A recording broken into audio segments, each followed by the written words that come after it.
What's going on, dudes and dudettes? So I want to do a quick update on both USC and Duke football's recruiting classes as far as National Signing Day. It did happen officially today on Wednesday, pretty early, and then I forget if this is like the early signing period, so I don't know exactly how long they have. They go like over the next couple of days. It's usually like 2 or 3 days, and then the signing period is stopped or halted. And then I don't know if this is still continuing like in a couple weeks where they could sign again, or if it's going to now officially wait until February, which is the usual date back in the day when guys used to sign. But I know a couple of the top guys aren't signing, but it pretty much looks like both Duke and USC are kind of done as of right now, because usually they would kind of wait and all you kind of don't hear about any of the certain names, but you kind of heard all the names when it comes to most of where these guys are coming from. And then also a lot of the guys that they ended up losing out and are signing somewhere else, especially when it comes to the USC side. We won't talk about them at all. But when it comes to the USC side, as you can see, like a lot of good guys as of right there in those picks. But one of the first guys that signed was offensive lineman Alex Payne from the state of Georgia. Second guy was a wide receiver Romero Eisen from Maryland. And I know none of these graphics that USC put up has like the 4 or 5 star status, but most of these guys actually for USC are 4 and 5 stars. I believe Duke has mostly 4 and 3 stars. I don't think they have any 5 stars. I know one of their 4 stars, Bryce Davis, was like the highest player in their class ever when it comes to football recruiting, but I'll get into him a little bit later. But continuing with USC, they also signed another 4-star wide receiver in Tanuk Hines from the state of Texas. They got a running back in Harry Dalton III from the state of Virginia. Riley Wormley, the running back from the state of Texas. James Johnson, the defensive back from Georgia. Corey Sims, the 4 or 5-star wide receiver from the state of Missouri. That was a big-time get for them. Also re-signed that Cash Jacobson guy who recently said he committed, the defensive lineman from Oklahoma. Also signed Kendarius Reddick, the defensive back from the state of Georgia.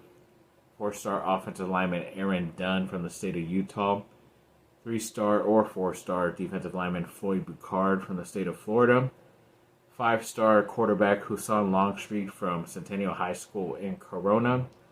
Nila Tupou, a tight end from Folsom High School in Northern California. Tristan Castro, a defensive back from California. Willie Washer, an offensive lineman from the state of Washington. 4-star linebacker Matai Tagoai from the state of California. Gus Cordova, the defensive lineman from the state of Texas. And the big time get, the prize of this class, is that 5-star defensive lineman Jakeem Stewart, also nicknamed Thanos, from the state of Louisiana. So yeah, he's a big time get for them. And yeah, I know everybody kind of assumed he was going to end up going to LSU because he is from that place, and he ended up staying over there last weekend instead of going to visit USC during that game against Notre Dame. But luckily he still signed with USC, so that's a big time. Their biggest, highest rated guy in this class, so definitely very happy about that. They were also able to flip a 4-star defensive back in Alex Graham. I believe that's Michigan. Could be wrong, but whatever MI is, I always get that. Michigan, I know it's not Minnesota because that's MN. Could be Maine, I don't know.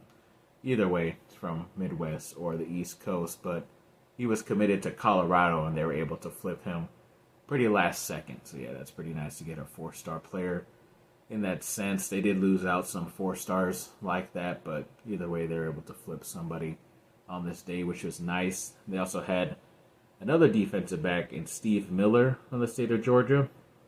And when it comes to like the on 3, well, let's do the 247 Sports first, because right there USC is ranked number 13 in that class. And then when it comes to on 3, yes, they are ranked number 14. And if you look right there too, Duke is ranked number 35 as well, which is pretty good in my opinion for their cycle and, them having a first-year head coach going into his second season. So, yeah, it's really his first recruiting class, so not really mad about the type of players he was going to get. But it even said, according to, On3, USC was considered one of the winners when it comes to signing day. I kind of think Duke was as well when it comes to how hard it is to get into their school, and they're still able to get some very talented guys and some guys that they really need at certain positions, in my opinion. So, yeah, either way, Duke did pretty good.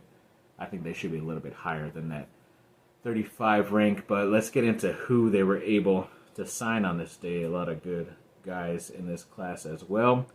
Some of the first guys were the defensive end, and Tommy Rupley from Massachusetts, and Nathan Kutufaris, he's an offensive lineman from the state of Pennsylvania.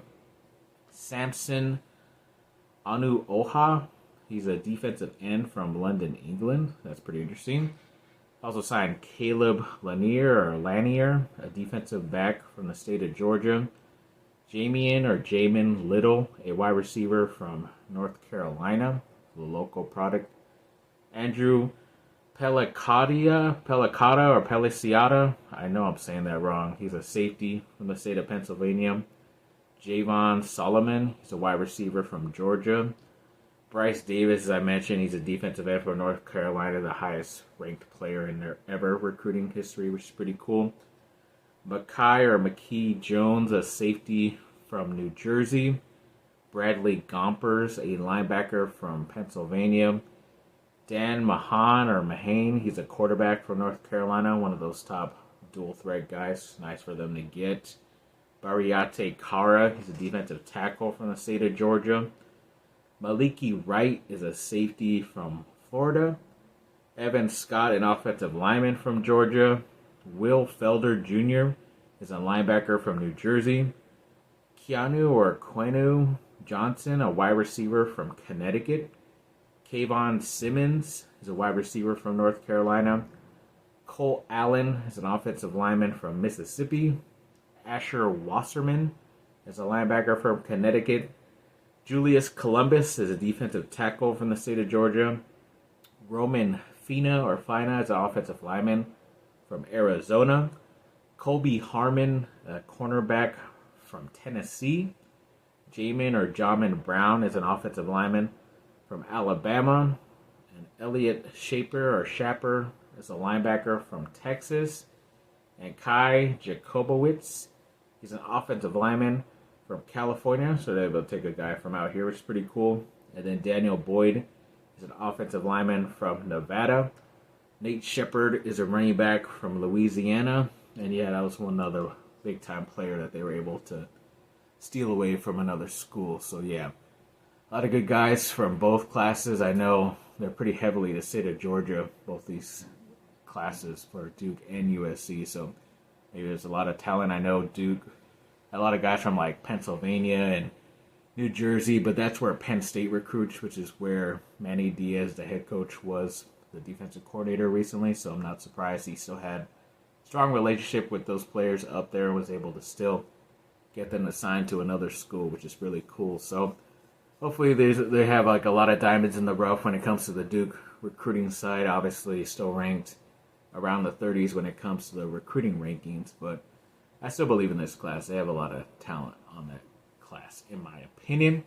So yeah, update on the signing days. I know I have both Duke and USC, some like Lakers and Chargers stuff here to update, but just been pretty busy this first part of the week. Hopefully I will be able to get some of those videos out before any more news stuff. I know Duke is playing right now in the SEC ACC Challenge. Every time I watch, it seems like they're losing, so I guess I'll stop watching. As of right now, I know the Lakers already lost, so I'm not going to talk about them. I think the Anaheim Ducks play tonight too, and USC basketball plays against number 12 Oregon. So it's their first Big Ten game of their season right now. So yeah, that's going to be a big time game for them. Hopefully they could get that victory in their first Big Ten game in basketball. So yeah, thanks for watching, people. Like and subscribe. Comment down below. Let me know what y'all think. Have a great rest of your day. Bye.